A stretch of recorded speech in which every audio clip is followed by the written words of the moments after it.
Hello students, today we will discuss class 6th chapter 2 how the dog found himself a master. So students, ये chapter भी दो part में divide है. ये part first है. इस पार्ट में हम एक्सप्लेन करेंगे इस चैप्टर को एंड सेकंड पार्ट में इसकी एक्सरसाइज को देखेंगे. सो स्टूडेंट्स, इस चैप्टर में बताया गया है कि डॉग ने अपने लिए मास्टर कैसे ढूंढा. सो स्टूडेंट्स, फर्स्ट पैराग्राफ में आते हैं. Dogs were once their own masters and lived the way wolves do in freedom until a dog was born who was ill pleased with this way of life. He was sick and tired of wandering about by himself, looking for food and being frightened of those who were stronger than he. So students, first para में ये बताया गया है कि dogs जो होते हैं वो खुद के ही मास्टर्स होते हैं और वो फ्रीडम में रहना पसंद करते हैं.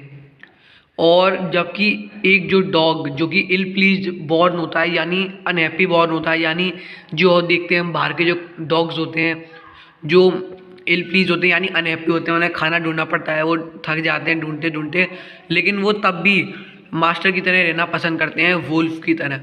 जैसे एक वुल्फ फ्रीडम में रहना पसंद करता है, वो खुद के लिए एक मास्टर की तरह है और वो स्वतंत्र रहना पसंद करते हैं.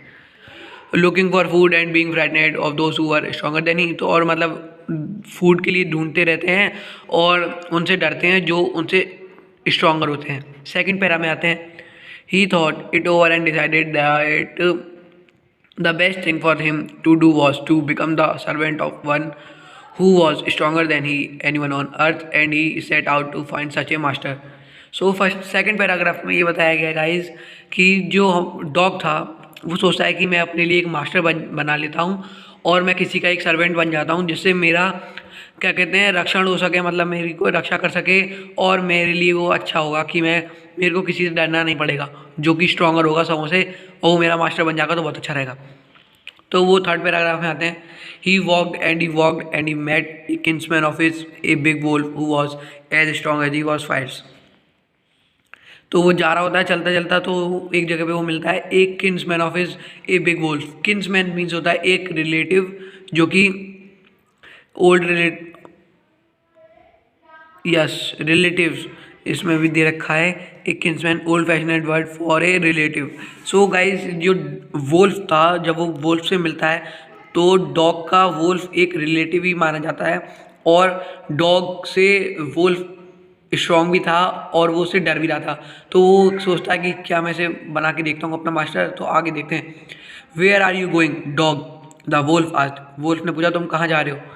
आई am looking for someone to take up service with, would you like to be my master wolf. So dog कहता है कि मैं सर्विस के लिए जा रहा हूँ, क्या तुम मेरे मास्टर बनना चाहोगे. I don't see why not, the wolf said and this agreed upon the two of them went on together. तो वुल्फ कहता है चलो ठीक है और एग्री हो जाता है उसकी बात से और वो चलते हैं. They walked and all of a sudden the wolf lifted his nose, sniffed, darted quickly off the path and into the bushes and crept deeper into the forest. So इसमें बताया गया कि जब वो चल रहे होते हैं जा रहे होते हैं तो वुल्फ अपनी नोज़ को लिफ्ट करता है नीचे की साइड और वो डार्टेड यानी मूव क्विकली, मतलब बहुत जल्दी मूव करता है और देखता है कि यहाँ पे और deeper into the forest bushes में आके छुप जाता है. The dog was much surprise. तो डॉग सरप्राइज हो जाता है कि वो मतलब डर क्यों रहा है. What's come over you master, he asked. What was frightened you so. तुम क्या आ गया है सामने मास्टर जिससे आप डर रहे हो. और can't you see there's bear out there and he might eat up both of us you and me. कि वो कहता है कि क्या तुमने नहीं देखा, इधर एक बियर है जो हमें खा जाएगा और तुमको भी और मेरे को भी. फोर्थ पैराग्राफ में ये बताया गया है. फिफ्थ पैराग्राफ में आते हैं. Seeing that the bear was stronger than the wolf, the dog decided to take up service with him and he left the wolf and asked the bear to be his master.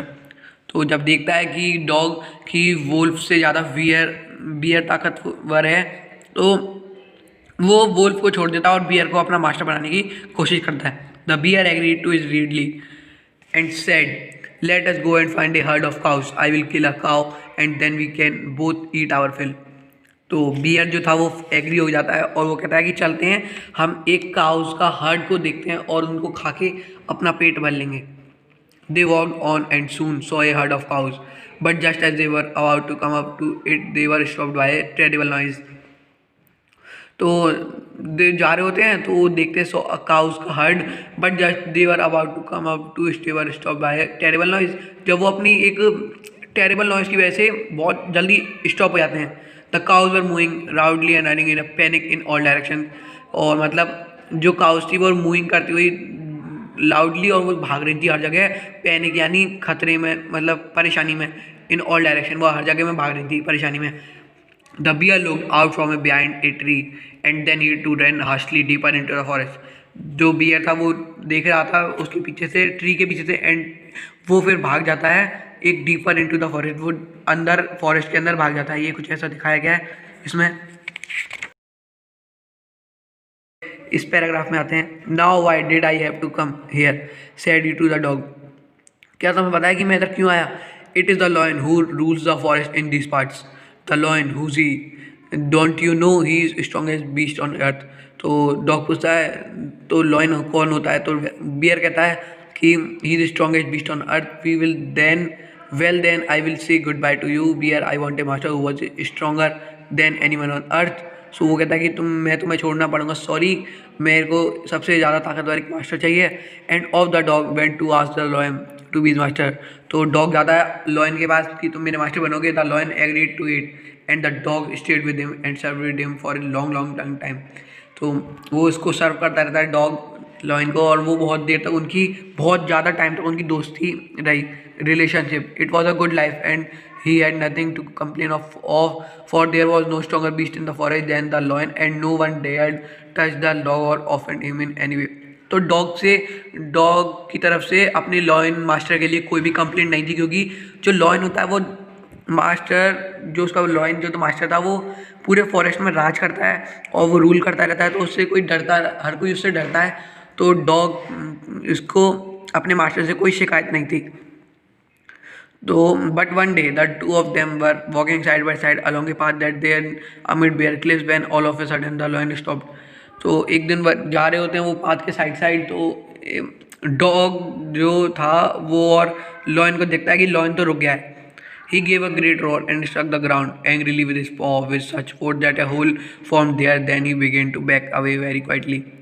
So जब वो देखता है lion की यहाँ से, तो एक मतलब इंसान की सी वो आ रही होती है उसे, तो वो रोअर करने लगता है और स्ट्रक द ग्राउंड एंग्रीली, ऐसे अपने पॉज से कुछ ऐसे इस तरीके से गुस्सा करने लगता है। What is it master, it's anything wrong आज द डॉग सरप्राइज। तो डॉग पूछता है क्या हो गया मास्टर, कि कोई चीज़ गलत हुई है क्या? तो डॉग सरप्राइज हो जाता है। I smell a man coming this way the lion said. Lion कहता है कि मैंने एक स्मेल करी है, एक मैन इधर से आ रहा है। We'd better run for it for we will be in travel. तो वो कहता है कि अब हम ट्रैवल में पड़ जाएंगे अगर यहाँ से नहीं गए तो। Oh well then I will say good bye to you lion. I want a master who is stronger than anyone on earth. So वो पहले की तरह ही करता है कि जैसे उसे एक और स्ट्रॉन्गेस्ट मास्टर चाहिए होता है तो वो लॉयन को भी छोड़ देता है। 10th पैरा में आते हैं। And of the dog went to join the man and he stayed with him and served him faithfully. This happened long ago, but to this day the dog is man's most loyal servant and knows no other master. So last में ये बताया गया है कि जो man होते हैं वो डॉग के और अपने पेट के सबसे अच्छे मास्टर होते हैं और वो अच्छे से उनको सर्व करते हैं जो भी उनके पेट वगैरह होते हैं।